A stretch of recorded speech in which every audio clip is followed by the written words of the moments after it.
আসসালামু আলাইকুম সবাইকে। আমি পুষ্টিবিদ নিধি রহমান। আজকে ওয়ার্ল্ড হার্ট ডে। হার্টের যত্ন করেন। অথচ হার্টের কোনো রোগ হলে ডাক্তার, ঔষধ, হাসপাতাল এসব নিয়ে দৌড়ে নিজের মাথা নষ্ট করেন। আচ্ছা, হার্ট নিয়ে যদি বলি, বিশ্বে প্রতি ৩ জনে ১ জন হার্টের রোগে মারা যায়। বাংলাদেশেও কিন্তু হার্ট ডিজিজের ভোগার সংখ্যা খুব কম নয়।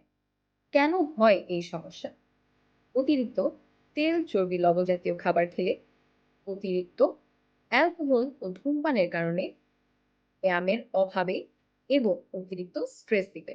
এসব মিলে আমাদের শরীরটা হয়ে যায় একদম অ্যাটম বোম। একটা সুখবর আছে, এই রোগটি ৮০% ই কিন্তু প্রিভেন্টেড।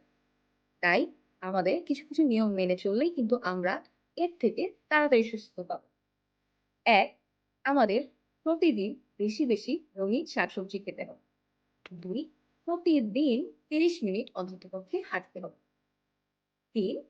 আমাদের প্রতিদিন মোটামুটি একটু রোদে গিয়ে বসতে হবে। কারণ যাতে আমরা ভিটামিন ডি অ্যাবসর্ব করতে পারি রোদ থেকে। অবশ্যই সকাল ১১ টার আগে। ৪. আমাদের প্রতিদিনের খাবারে মাছ, বাদাম, অলিভ অয়েল এগুলো রাখতে হবে। কেননা এগুলো হচ্ছে হার্ট ফ্রেন্ডলি ফ্যাট, যা আমাদের হার্টকে সুস্থ রাখতে সহায়তা করবে।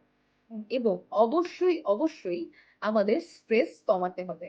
কেননা এইসব ব্যবস্থা যদি আমরা গ্রহণ না করি তাহলে কিন্তু আমাদের হার্ট ভালো থাকবে।